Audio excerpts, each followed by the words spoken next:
Hi guys, it's Morgan, and today we will be reading Thumbelina.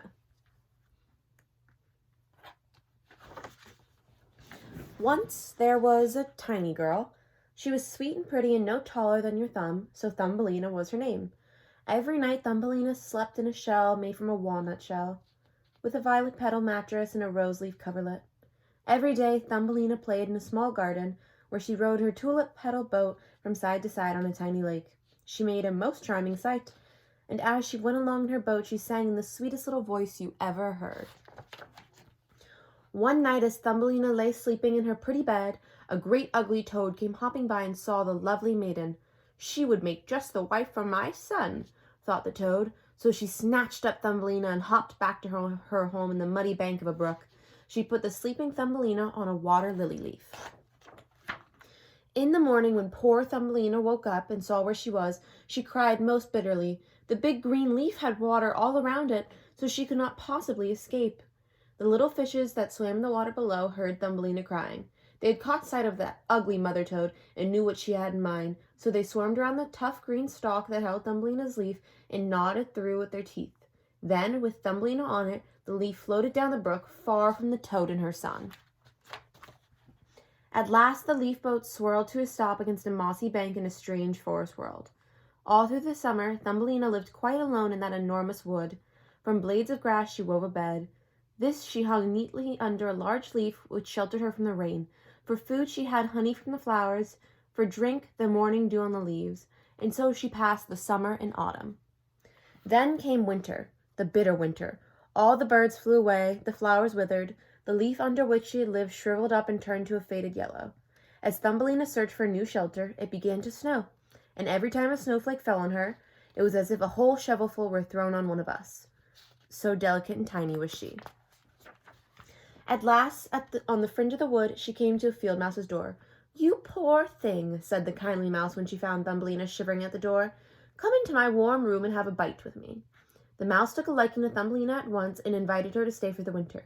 "Just so you keep my rooms tidy and tell me stories," she said. Thumbelina happily agreed. In the evenings, the field mouse's neighbor often came to call. He was a tiresome old mole. "But his house is even snugger than mine," the mouse said, "and he wears such a lovely black velvet coat. If only you could get him for a husband, you'd be well off indeed."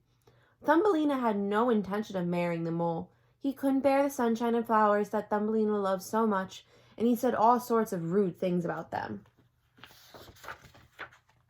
One day, in the long passage to the mole's house, Thumbelina found a bird. It was a swallow, numb with cold and almost dead. She wove a fine blanket of hay for the swallow and covered him with it. She brought him water and the petal of a flower and took care of him all winter long. When she was not caring for the swallow, Thumbelina spent her time spinning and weaving her trousseau, with the help of some spiders, for the tiresome mole had proposed to her, and the mouse decided they should be married soon. Poor Thumbelina! She grew sadder and sadder as the wedding day drew near. She would have to say goodbye to the sun and the flowers, since the mole did not care for them. When spring arrived, Thumbelina opened a hole in the roof of the passage, and the swallow stepped out into the sunshine. How happy the swallow was to be free! Thumbelina watched him with tears in her eyes, for it was her wedding day.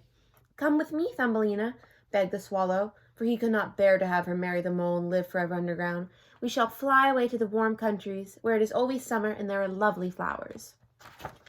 "Yes," cried Thumbelina, "I will come with you."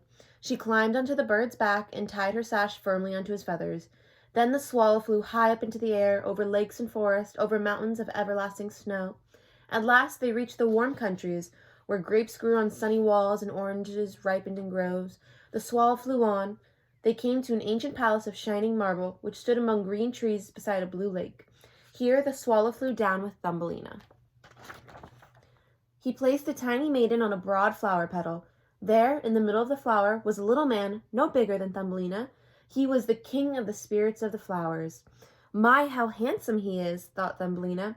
The little king was equally enchanted at the sight of Thumbelina. He asked her what her name might be and if she would be his wife. "Yes, I will," said Thumbelina shyly. So the king took the crown from his own head and placed it on hers. At that moment, from every flower, a tiny lady or gentleman appeared, bringing a gift for the new queen. Her favorite gift of all was a pair of beautiful wings from a white butterfly. These were fastened to be her back so that she could flit from flower to flower. Such rejoicing there was then, and flying close to the happy couple was the swallow, who sang for their happiness with all his loving heart. The end.